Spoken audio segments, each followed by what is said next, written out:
luta pelo petróleo.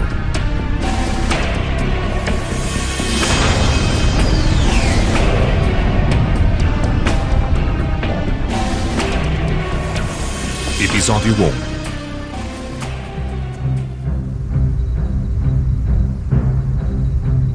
Quando o petróleo brotou aqui há 100 anos, trouxe grandes esperanças. Pela primeira vez no Médio Oriente, os caçadores de tesouros modernos foram recompensados no Irão.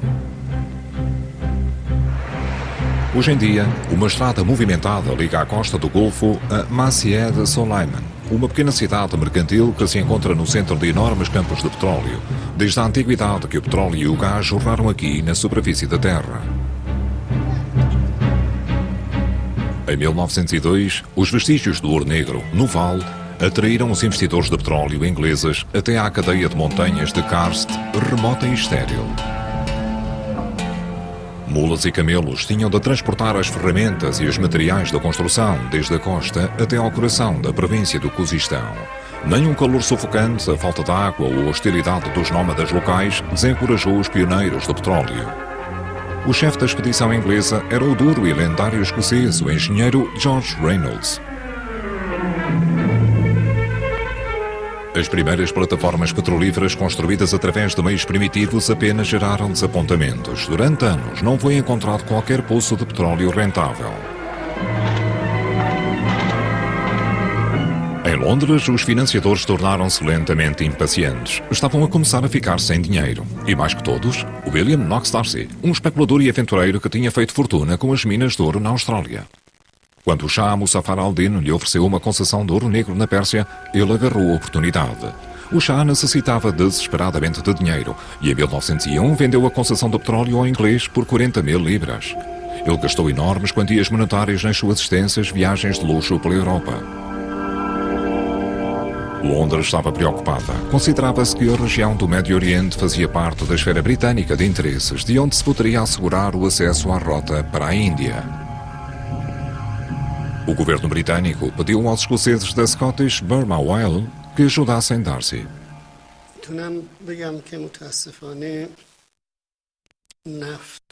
Lamento dizer que o petróleo apenas trouxe problemas ao nosso país.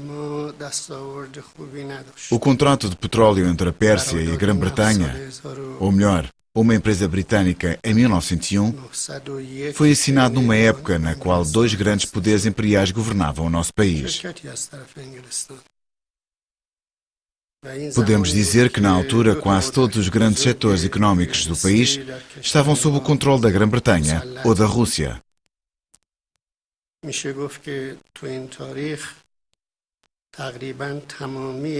Os dois países eram rivais. A Rússia, e mais tarde, enquanto União Soviética, pretendiam governar o Irão sozinha. Tal como mostraram os planos que apenas agora foram revelados.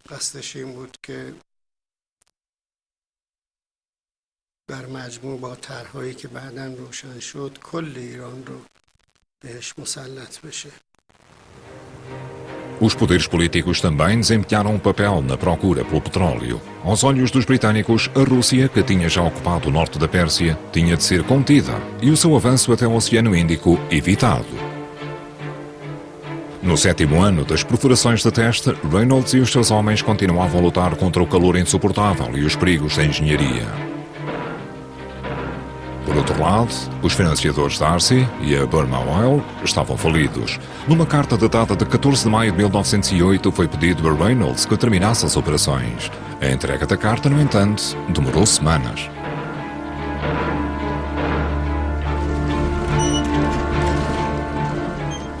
Às primeiras horas do dia 25 de maio, após uma noite especialmente quente, as forças de segurança no local foram acordadas por um ruído de um jato de petróleo que jorrava bem acima da plataforma petrolífera. Tinha sido descoberto petróleo na Pérsia. Vários dias mais tarde, num telegrama triunfante, o encarregado dos assuntos britânicos em Teherão informou o secretário de Estado dos Negócios Estrangeiros britânico, Sir Edward Grey, sobre a descoberta de petróleo. O despedimento de Reynolds foi anulado. Londres intensificava agora os seus esforços para consolidar a sua influência na Pérsia. O sul era pouco povoado. Aqui era o clã nómada dos Bashtiari quem governava. os quais se recusavam a ceder ao poder do Shah. O clã assinou os seus próprios contratos com os britânicos que precisavam de acesso ao petróleo.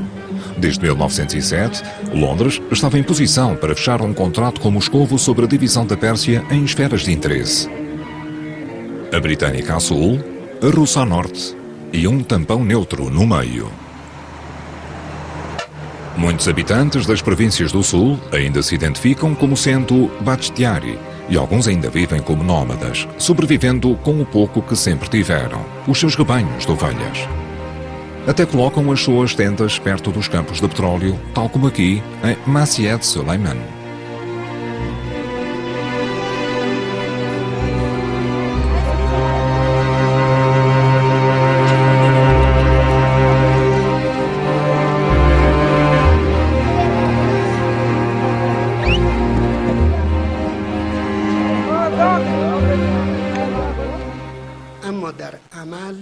Na realidade, 5 clãs importantes viveram nesta área.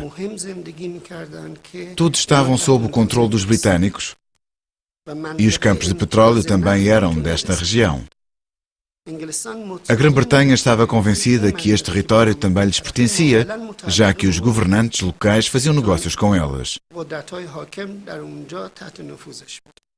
Após ter sido assinado o contrato do petróleo, uma das primeiras coisas que os britânicos fizeram em 1905 foi negociar um contrato com os Bakhtiari, sem que o governo persa estivesse sequer envolvido.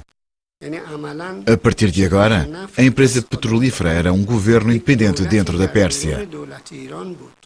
Sem consideração pelo Shah, em Teherão, a empresa britânica fechou os contratos com os clãs nómadas. A Grã-Bretanha viu o seu poder ameaçado pelo Reich alemão, que desafiou a marinha com uma frota de navios de combate.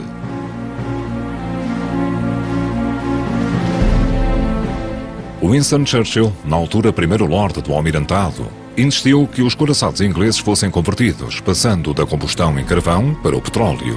No futuro, os navios seriam mais rápidos que os alemães, que funcionavam a carvão. Em Istambul, os alemães entraram tardiamente na corrida ao petróleo. A Turquia pedira ao Reich alemão, seu aliado, a construção do caminho de ferro de Bagdade para poder aceder à sua província árabe da Mesopotâmia. Mais tarde, este foi alargado até Bassorá, no Golfo Pérsico. Esperava-se encontrar ricos recursos petrolíferos na Mesopotâmia, posteriormente o Iraque. O Kaiser, que se tinha retratado a si mesmo num uniforme de Pachá otomano, deu toda a prioridade à construção do caminho de ferro. O jornal satírico Die Lustigenblätter ridicularizou o projeto imperialista, aplanar o caminho para as atividades culturais alemãs no Oriente. O interesse financeiro alemão para o projeto não foi nunca publicamente revelado. Apenas quando o Kaiser exerceu pressão é que o Deutsche Bank concordou em fornecer um financiamento. Apesar de enormes dificuldades técnicas, a construção do caminho de ferro teve um bom progresso. No entanto, durante a Primeira Guerra Mundial, o colapso do Império Otomano forçou uma paragem nos trabalhos de construção. Bagdade estava ainda longe. Liderados pelo famoso Lawrence da Arábia, as guerrilhas árabes fizeram várias vezes explodir segmentos da linha. Na Pérsia, os ingleses eram mais rápidos. Com a ajuda de um único pipeline, eram capazes de transportar o petróleo desde Masyed Suleiman até à costa. Ao longo de uma extensão de 200 km, os tubos tinham sido colocados através de cadeias de montes rochosos e amplas planícies desérticas. Dado que não existiam estradas, pistas ou pontes, isto apenas pode ter sido alcançado através da simples força muscular com a ajuda de milhares de cavalos, mulas e camelos. Apenas nos terrenos mais planos é que os tratores podiam ser usados.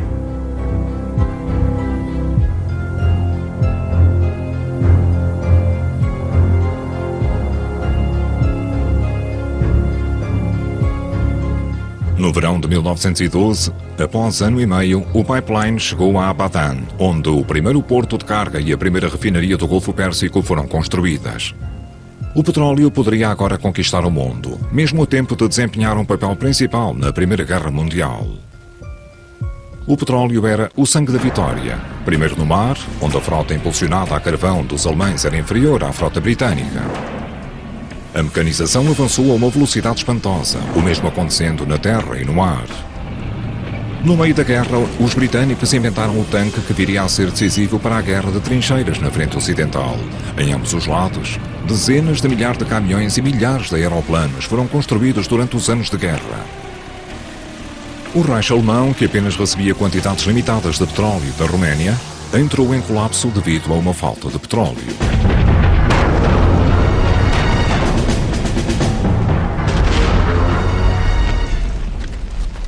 Em 1918, o Império Otomano caiu.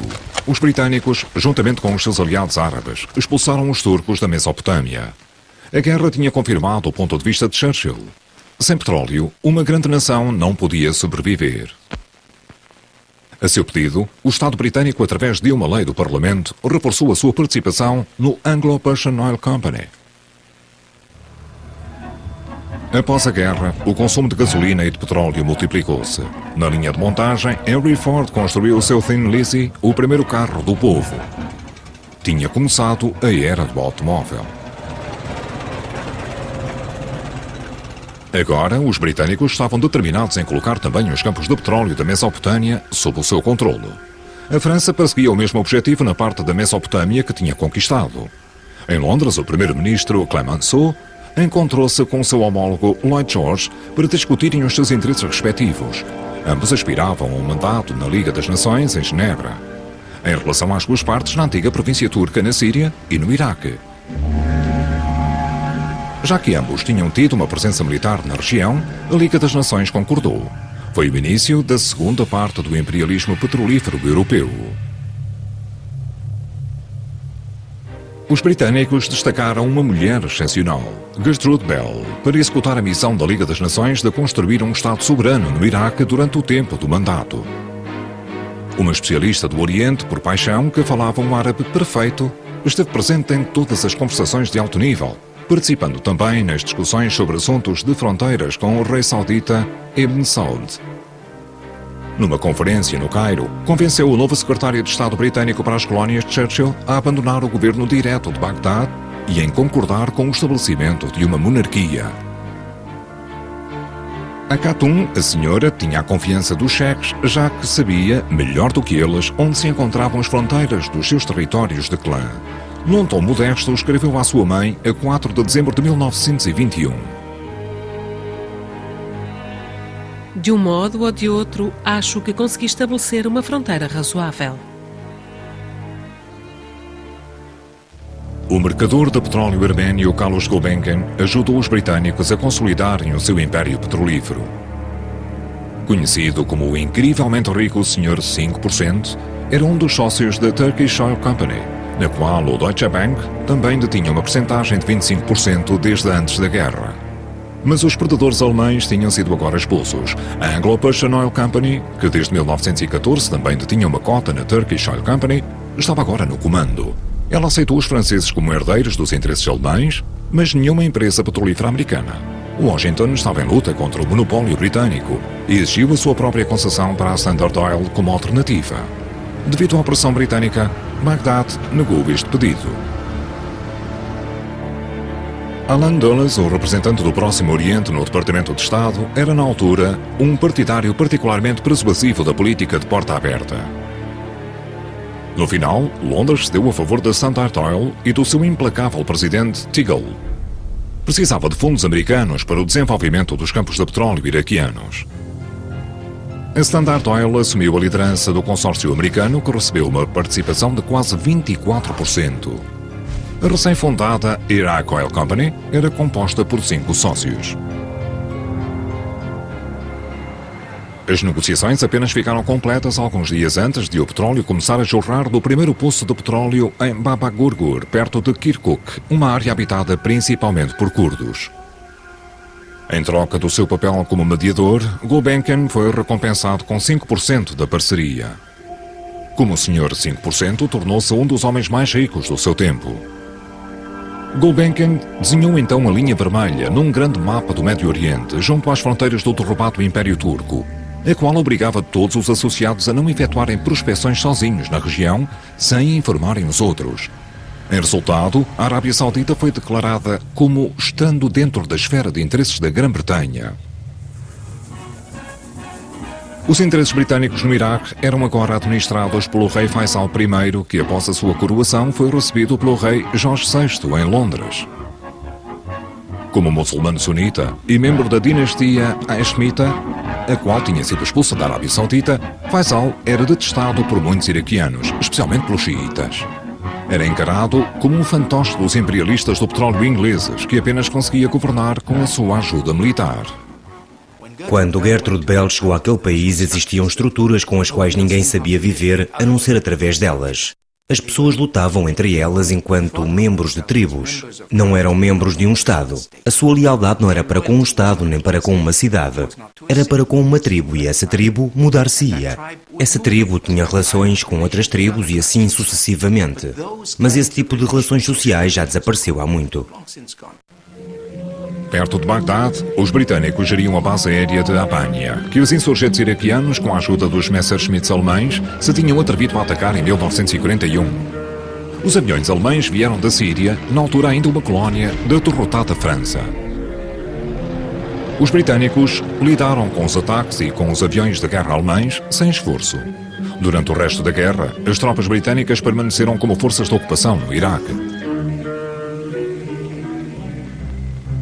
No canal do Suez, o cruzador americano Quincy foi o local de uma paragem surpreendente do presidente Roosevelt de regresso a casa vindo de Yalta.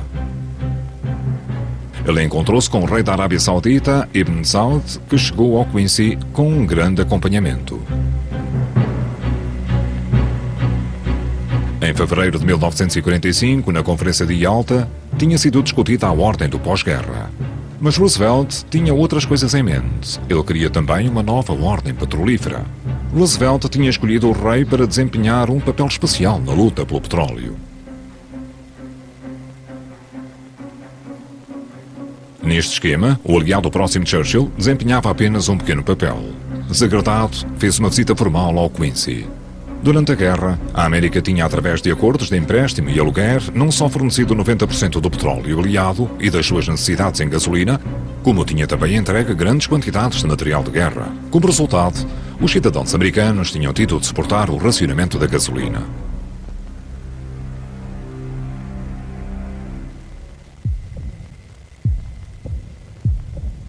A escassez de petróleo deveu-se parcialmente aos submarinos alemães que tinham com sucesso perseguido os petroleiros americanos pelo Atlântico até se renderem à superioridade americana.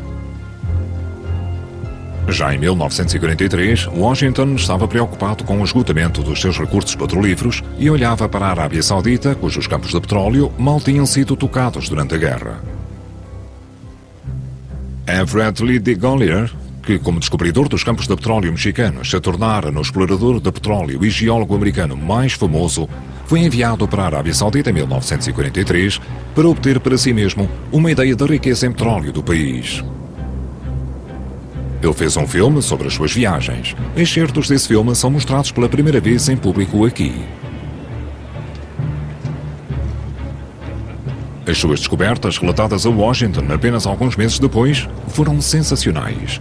Ele previu que no futuro o Médio Oriente seria o centro da produção mundial de petróleo. No seu relatório, também inclui o Irão e o Iraque, bem como o Kuwait, o Bahrein e o Qatar, cujos recursos também analisou. Mesmo segundo as suas estimativas mais cautelosas, ele pressupôs que poderiam existir na região cerca de 25 mil milhões de barris, 5 mil milhões dos quais na Arábia Saudita. Mas segundo outras estimativas, também declarou a possibilidade de recursos no valor de 300 mil milhões de barris, 100 mil milhões só na Arábia Saudita.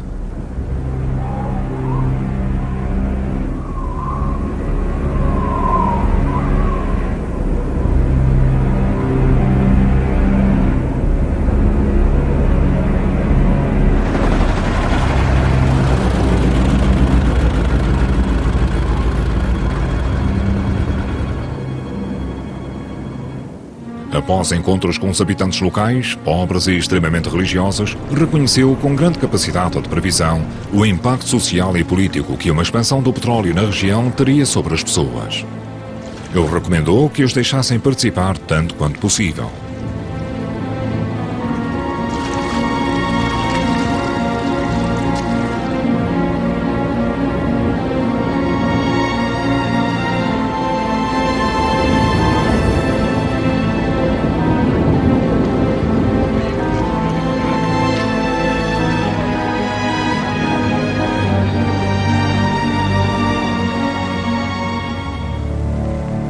Roosevelt tinha sido convencido pelo seu secretário dos Assuntos Internos, Harold Ickes, também responsável pela política petrolífera, que devia declarar a Arábia Saudita como um estando situada na zona de interesses americana.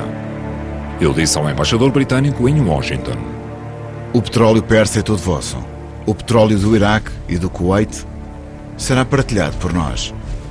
Quanto ao petróleo saudita, esse pertence-nos." Roosevelt tornou perfeitamente claro aos britânicos que não iria aceitar o seu controlo da Arábia Saudita. O Império de Ibn Saud, na altura com apenas 20 anos de idade, tinha emergido de um pacto entre o clã Saud e a religião. No século XVIII, os Saud tinham unido forças contra o líder de uma facção, Abdul Wahab, que pregava um regresso às crenças puritanas do profeta Maomé e que clamava por uma jihad, uma guerra santa contra os infiéis. E Abdul Wahab declarou que o Corão seria a constituição do país. Ibn Saud era também um estudioso fervoroso do Corão e um wahhabita convicto. Ele preparava-se para reconquistar a área tribal Saud e a capital Riyadh, que tinham sido perdidas em batalha para o Jabal Shammar, uma tribo vizinha do norte, e seus governantes, a família Al-Rashid. Os beduínos nesta região, o Najd, um planalto elevado, estéril, seco e quente, eram também wahhabis convictos e guerreiros temidos. Com eles, Ibn Saud criou uma tropa poderosa, os Ikhwan. Os feitos heróicos dos Ikhwans e a recaptura de Riyadh no início do século XX fazem parte do mito de Ibn Saud, mostrado aqui ao modo de Hollywood, num filme produzido pela empresa petrolífera saudita, a Aramco. O ataque aos Rashids, que eram aliados dos impopulares turcos, foi apoiado acima de todos pelo clero wahhabita, que esperava assim o restabelecimento de uma teocracia e um regresso ao seu antigo poder.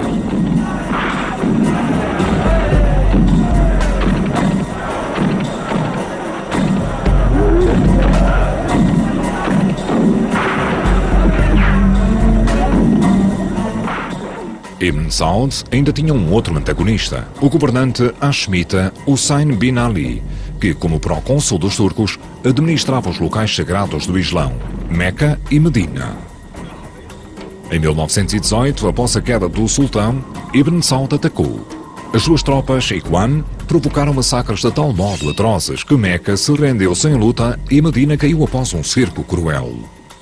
A unificação do país pela espada era completa e a bandeira verde do profeta esvoaçava por toda a parte. Os wahhabitas surgiram no século XVIII, nos desertos da Arábia. Foram um de entre vários movimentos de reação em resposta ao poder crescente do mundo ocidental. Ao contrário de outros, não eram primordialmente anti-ocidentais. O diagnóstico dos wahhabitas era algo como isto: deixámos-nos atrasar, tornámos-nos mais pobres e atrasados porque abandonámos a verdadeira fé. Começámos a imitar os modos dos infiéis e a andar em círculos. Por isso, embora os movimentos reformistas tivessem mais modernização, os wahhabitas disseram que a modernização era, na realidade, a ocidentalização. Era a fonte de todos os nossos problemas. Eles queriam voltar ao passado, o qual, claro, significava um passado imaginado do passado real. Ter o controlo de Meca era importante para Ibn Saud. Agora ele podia apresentar-se perante o mundo como o guardião do Islão e centenas de milhares de peregrinos enchiam os seus cofres com dinheiro. Foi assim que ele foi coroado rei da Arábia Saudita em 1932. A Casa de Saúde veio do distrito de Najd, no deserto da Arábia, remoto e sem grande impacto em ninguém. Mas em meados dos anos 20, eles tinham sido capazes de conquistar as cidades sagradas de Meca e Medina e criar o que veio a ser o Reino Saudita. Enquanto guardiões dos locais sagrados, isto deu-lhes uma influência e um prestígio tremendos em todo o mundo muçulmano. Também lhes deu o controlo das peregrinações, que trazem milhões de muçulmanos de todo o mundo muçulmano até às cidades sagradas. Todos os anos, no mesmo dia, no mesmo local. O rendimento dos peregrinos complementava os rendimentos que o país ganhava com a exportação de tâmaras e de pérolas que os mergulhadores pescavam no Golfo Pérsico.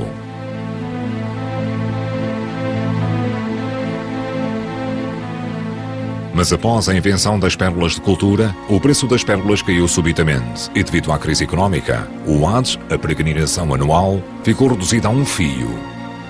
Meca ficou deserta. Ibn Saud era agora um homem pobre. Ele nem sequer conseguia já pagar os salários dos empregados estatais. A salvação não veio da Alá, mas da Standard Oil. Em 29 de maio de 1933, o ministro das Finanças Abdullah Suleiman e o conselheiro legal da Standard Oil, Lloyd Hamilton, assinaram um contrato para a primeira concessão de petróleo. Devido a objeções religiosas contra a exploração dos recursos naturais árabes por estrangeiros e infiéis, o rei tinha pedido ao Ulama, o Conselho Wahhabita dos Estudiosos Religiosos Séniores, que declarasse uma fatwa, um julgamento de acordo com o Corão, que dizia que, como o petróleo é um presente de Alá, se for produzido pelos estrangeiros para o bem-estar do país, então isso é permitido.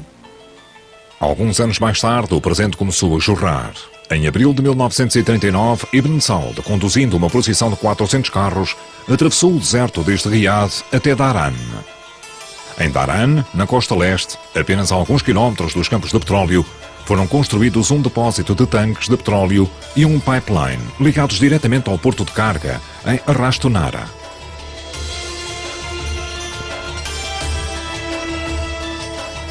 O petroleiro da Standard Oil, com o nome DJ Scofield, foi escolhido para fazer a primeira carga de petróleo para exportação. O rei insistiu em abrir pessoalmente a válvula do petróleo para encher o petroleiro.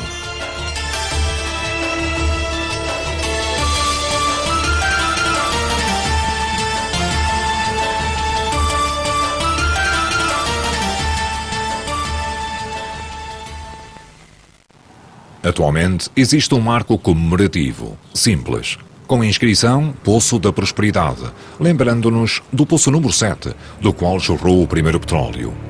O Poço da Prosperidade, um sinal reconhecido de riqueza e poder. Por trás, em torno de Dharan, nos arredores de Ghawar, o maior campo petrolífero do mundo, estende-se um eldorado petrolífero até à costa do Golfo, com enormes bunkers petrolíferos e a maior refinaria do mundo.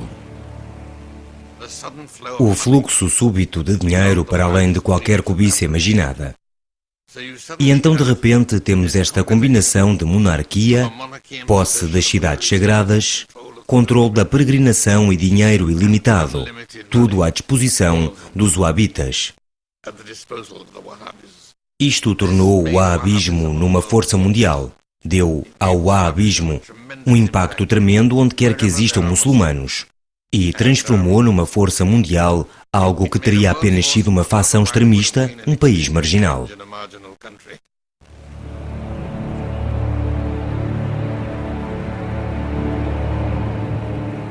Desde Dharan, na Arábia Saudita, é apenas um pequeno salto sobre o Golfo até Abadan, na Pérsia, onde tudo começou em 1908. Ainda é o maior centro petrolífero do Irão, embora a sua eficácia não seja comparável à de Dharan. Reza Khan, um general do Palácio da Guarda que se tinha proclamado Shah em 1925, tentou, tal como Ibn Saud, unificar e modernizar o país. Ele construiu estradas e criou indústrias e, contra a resistência dos mulabs xiitas, melhorou os direitos das mulheres e aboliu o uso do véu obrigatório. Ao contrário da Arábia Saudita, o seu país foi arrastado para o tumulto da Segunda Guerra Mundial. Como o Shah estava em conflito constante com os britânicos sobre a sua falta de rendimentos de petróleo, ele namoriscou com Hitler. Após a sua invasão pela Rússia, Londres deixou de se opor à ocupação do Irão pelas tropas russas. No final de agosto de 1941, eles forçaram em conjunto Reza Khan a resignar. Exilaram-no para a África do Sul, proclamaram o seu filho mais novo como seu sucessor.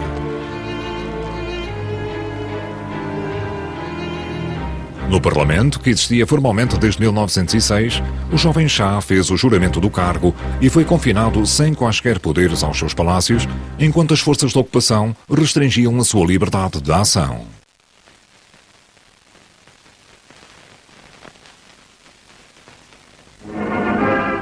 Stalin desfrutava de alguma popularidade no país empobrecido. Devido à pressão americana, concordou em retirar as suas tropas do norte do Irão no início da Guerra Fria, em 1946.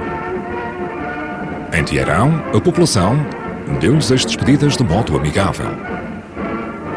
O que restou foi um forte partido comunista, o partido Tudeh, que combateu os senhores do petróleo britânicos, os americanos, os proprietários de terras e os mulás, cuja influência com o chá enfraquecido estava uma vez mais em crescimento. Eleito em 1951 como primeiro-ministro da Frente Nacional, Mohamed Mossadegh também estava dependente do partido Tudeh. O seu objetivo era nacionalizar a Anglo-Iranian Oil Company e terminar com a influência britânica no Irão.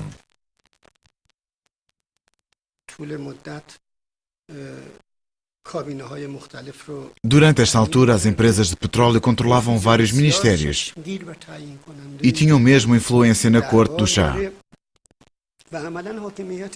Elas detinham assim virtualmente todo o poder político do Irão.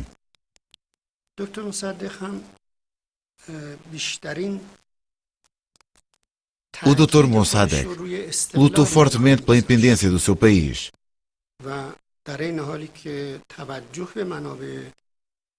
Ele estava especialmente preocupado com o petróleo, mas igualmente importante para ele era a independência do povo iraniano, para que pudessem alcançar os seus objetivos políticos e económicos.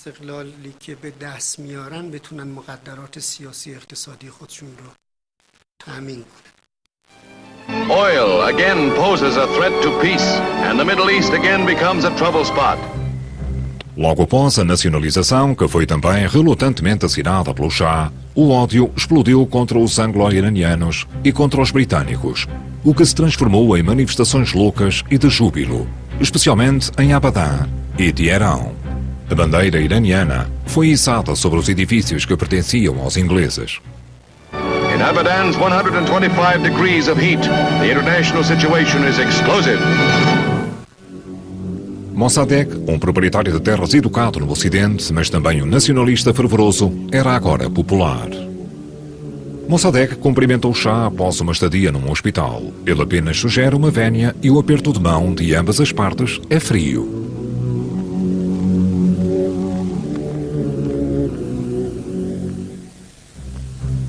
Os americanos encaravam o velho Mossi com alguma simpatia. Com medo de uma operação militar britânica no Irão, o presidente Truman insistiu numa tentativa de mediação, embora chamasse ao presidente da Anglo-Persian Oil Company, Sir William Fraser, um condutor de escravos colonial típico do século XIX.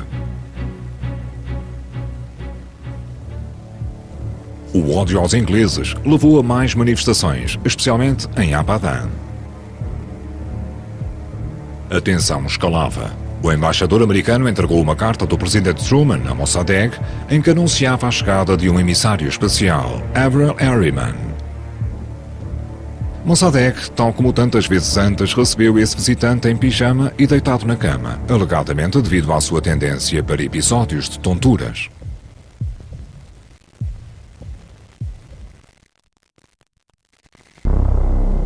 Após a chegada de Harriman, a atmosfera era tensa e hostil. Foram relatados 10 mortos durante as manifestações seguintes do partido Tudeh, comunista e ilegal, que também eram dirigidas ao Shah. Pela primeira vez era utilizada a polícia montada.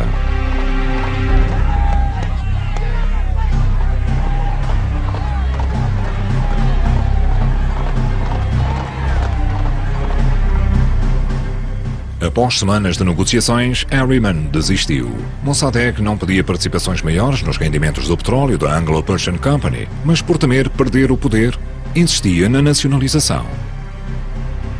A 25 de setembro de 1951, Mossadegh deu aos britânicos uma semana para saírem das instalações em Abadan.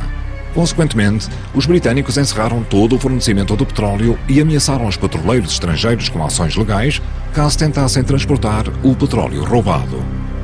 O êxito britânico começou. Embora fosse permitido às mulheres, às crianças e aos doentes saírem de avião, os outros juntaram-se no dia 4 de outubro no Gymkhana Club, o centro da comunidade inglesa, para cerrar fileiras e embarcar no cruzador inglês Mauritius, que os levaria em segurança até Bassorá. Enquanto o navio saía do porto, a banda tocava desafiadoramente a marcha sobre o rio Kwai. Com este gesto, a história de 50 anos dos britânicos no Golfo tinha chegado ao fim. Simbolizava a queda da reputação e do poder britânicos no mundo.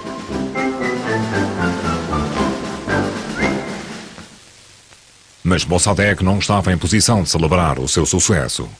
O embargo imposto pela Grã-Bretanha estava a dar resultados e a refinaria de Abadan mantinha-se parada. O país estava à beira de um colapso económico.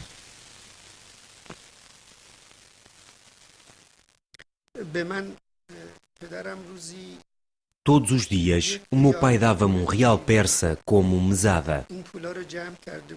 Eu poupava o dinheiro para comprar grandes bandeiras, juntamente com as outras crianças da vizinhança que andavam na escola, tal como eu. Nelas escrevíamos slogans a favor de Mossadegh e contra os britânicos e as empresas petrolíferas. E depois pendurávamos-las por toda a cidade. Mossadegh queria agora todo o poder para si e mobilizou as massas contra o Shah. Durante uma manifestação em Teherão, a estátua equestre de Reza Khan, o pai do Shah, foi derrubada do seu pedestal.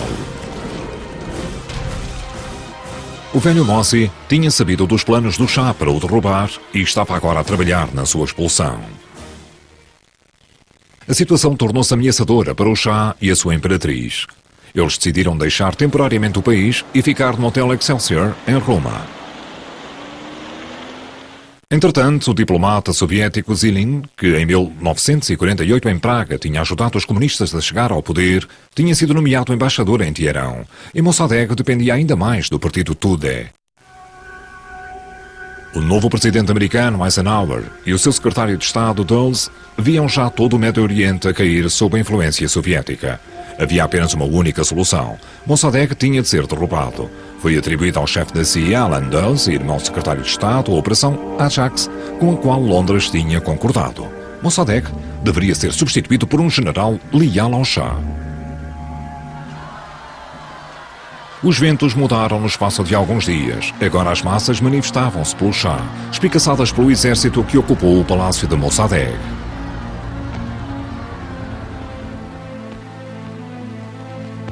O velho Mossi apenas conseguiu escapar saltando sobre a vedação do jardim.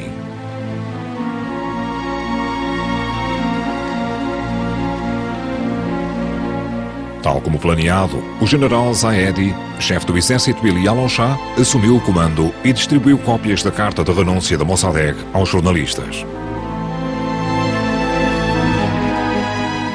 Na manhã seguinte, em Roma, o Shah entrou num avião e regressou a Teherão. Entretanto, Mossadegh tinha sido preso na sua propriedade de campo. Um tribunal sentenciou-o a 3 anos de prisão. Após ter cumprido a sua sentença, foi colocado sob prisão domiciliária perpétua. Ele era um homem honesto, um grande democrata. E durante o seu governo, alcançamos um máximo de democracia, justiça e independência. Quanto mais tempo passa, cada vez mais os estudantes e os jovens percebem que durante esse período tivemos o melhor tempo das nossas vidas. No seu diário, o presidente Eisenhower escreveu sobre o sucesso da CIA. A Operação Ajax pareceu-se mais com uma novela de cordel do que com um facto histórico. O Shah tinha saído da crise mais confiante e com vontade de consolidar o seu poder, o que foi refletido na sua coroação. Também ele não queria os britânicos de volta. O petróleo e as instalações permaneceram na posse da nação. Mas era preciso um novo parceiro em termos de gestão e distribuição. Os americanos agarraram a oportunidade. Sob a sua liderança, foi formado um consórcio composto por 7 empresas petrolíferas ocidentais, entre as quais 4 americanas e a britânica Anglo-Persian Company, como acionista minoritário. O Shah recebia metade de todos os rendimentos. O petróleo de Abadan jorrava de novo. Na altura, o presidente egípcio Gamal Abdel Nasser era o homem mais poderoso do Médio Oriente. Ele era um nacionalista árabe que odiava Israel, as potências coloniais e as empresas petrolíferas. Dos ingleses e dos franceses que operavam no canal de Suez, ele exigia o pagamento de metade das taxas. Quando ambos recusaram, ocupou e nacionalizou a zona do canal.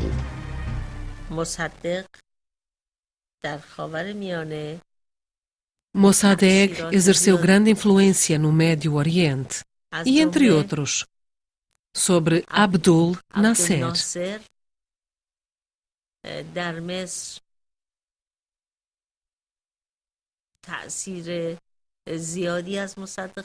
A nacionalização do Canal do Suez e o seu reconhecimento enquanto território egípcio são o resultado das ideias, da mensagem e do impacto de Mossadegh.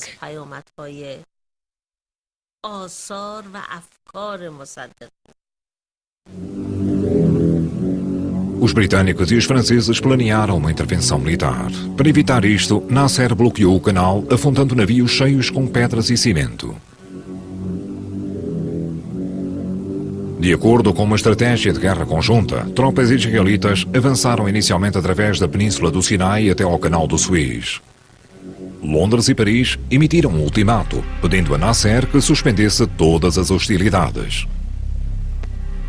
Quando ele não respondeu, começaram a sua abordagem de desembarque, por mar e ar. Bombardearam o Cairo e ocuparam a cidade portuária de Port Said.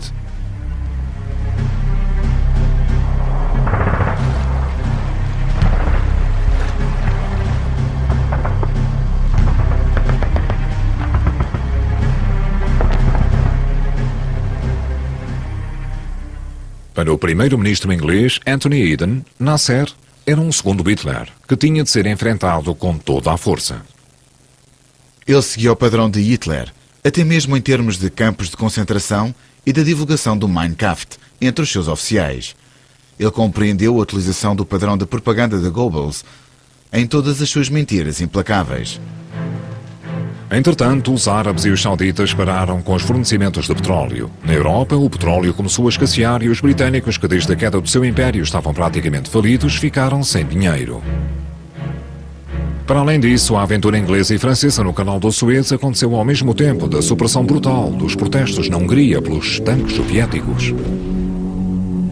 Desse modo, eles desacreditaram moralmente a sua intervenção e provocaram comparações pouco amigáveis ao nível internacional, especialmente na Casa Branca.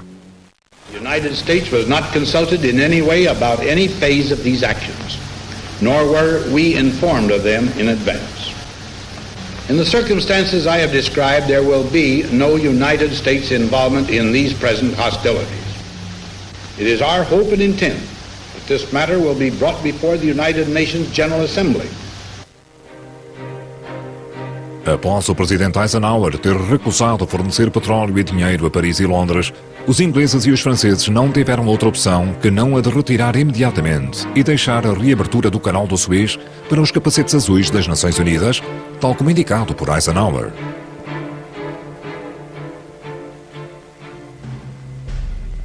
O declínio da Grã-Bretanha no Médio Oriente começou também a prejudicar a sua posição no Iraque. As ideias pan-arábicas de Nasser reforçaram a resistência contra a política pró-ocidental do jovem rei Faisal II. No verão de 1956, após a sua coroação, ele tinha sido recebido pela Rainha Isabel durante uma visita de Estado a Londres. Era encarado como o aliado de maior confiança de Londres, tendo também participado nas ações punitivas contra Nasser.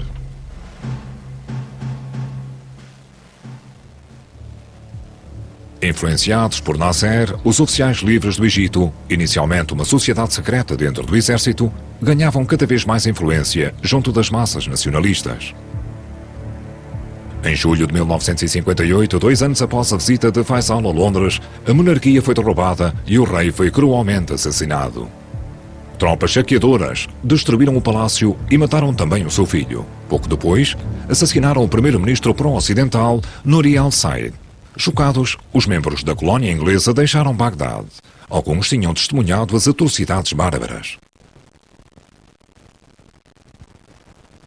A mulher de um oficial inglês descreve o que viu e ouviu. He said that the Crown Prince wasn't actually killed, he was only wounded. And he was immediately taken away and handed over to the mob to do what they wanted with. And do you know what did happen? Well, yes, they tore him to pieces, they mutilated his body, they cut his feet off. They cut his head off, his hands, and then they hanged him for everyone to see from the mosque in the main street in Baghdad. Sim, os árabes ficaram deliciados depois dos britânicos terem saído do país. O seu slogan era Naft al-Arab, Lil Arab, que significa petróleo árabe para os árabes. A culpa foi dos próprios britânicos. Eles eram demasiado poderosos e demasiado arrogantes. Não eram capazes de tolerar críticas. Rapidamente, os oficiais rebeldes ocuparam a estação de rádio estatal em Bagdad. Não encontraram praticamente resistência. O líder do golpe, o general Abdul Qassem, falou ao povo através da rádio, uma declaração que se pretendia que também sossegasse as audiências no exterior. Our revolution is a real reaction against tyranny and corruption. Our foreign policy is to work for peace and cooperate with the other nations. Our oil policy has been declared. We will increase production and export to world markets. O que aconteceu foi que, quando a monarquia foi derrubada, todas as instituições que tinham sido trazidas pelos britânicos para o Iraque, nomeadamente a monarquia e o parlamento, foram também derrubadas. Eles também tinham construído um exército iraquiano moderno. O exército voltou-se contra os seus denominados criadores, os britânicos, e voltou-se contra o governo que os britânicos tinham instalado, que derrubou também, juntamente com a monarquia e o parlamento que já não temos.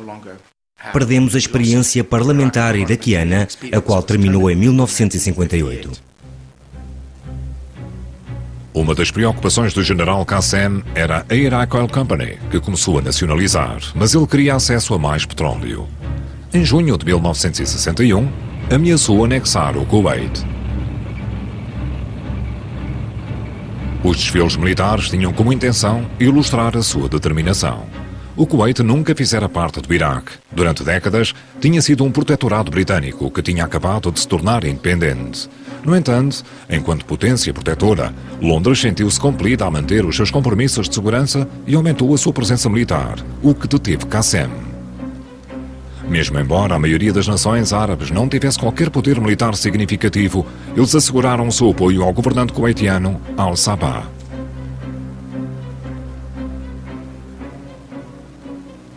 Eles tinham dinheiro, a Grã-Bretanha não. Ela estava a passar por outra crise económica e procurava resolver os seus problemas desvalorizando a libra em 1967. O governo trabalhista, liderado pelo primeiro-ministro Wilson, esperava por uma recuperação económica. Sem resultados, Wilson não teve escolha e teve de abandonar a sua última posição no Médio Oriente. I made clear that following the evacuation of Aden, our defense planning will be based on the withdrawal of all our forces from our principal Far Eastern bases and from the Persian Gulf to take effect by the end of 1971. And if even with the strengthening of the industrial base which we are achieving, we can no longer afford the role of world policeman, equally we can no longer afford the role of world banker.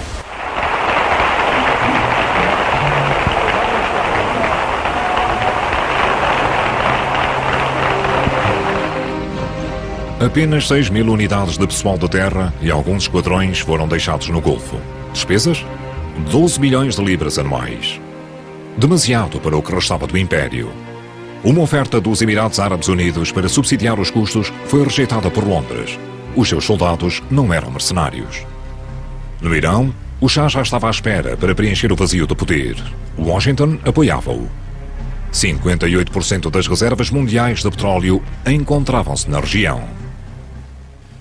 Acho que o Shah era uma pessoa muito inteligente, muito curioso. Eu conheci-o desde 1962 e costumava vê-lo várias vezes por ano e discutíamos vários assuntos. No final, quando ele foi convencido por Kissinger de que seria o polícia do Golfo, tornou-se um pouco arrogante.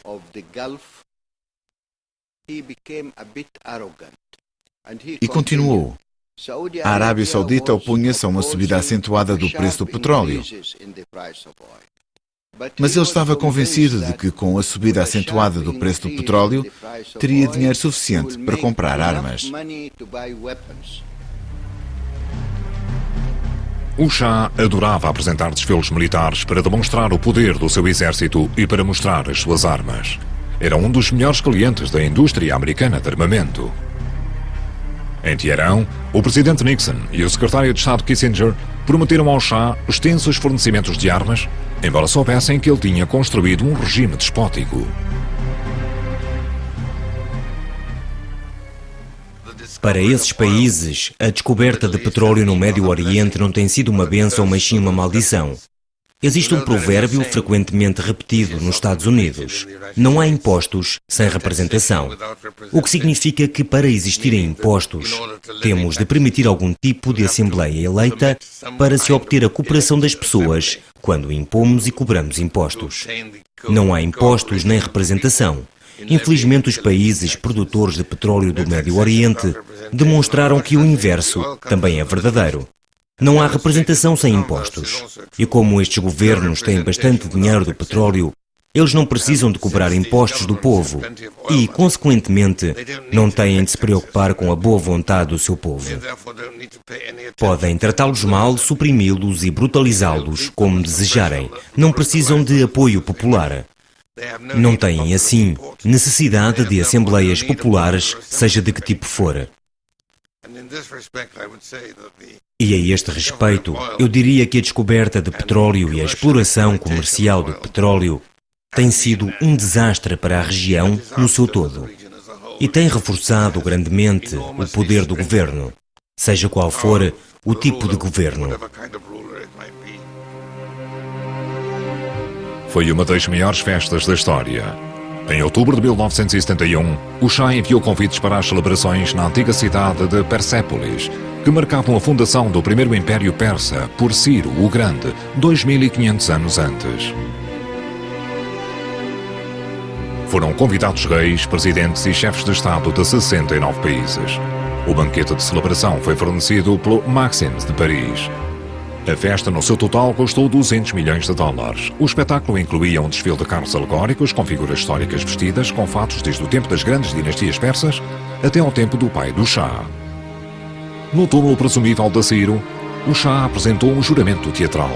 Ó Ciro, grande rei, rei dos reis, eu, o Shah do Irão, continuarei o teu trabalho. Na sua megalomania, tinha-se distanciado totalmente do seu povo. 8 anos depois, o Shah era corrido do país. Versão portuguesa, Pátio das Cantigas.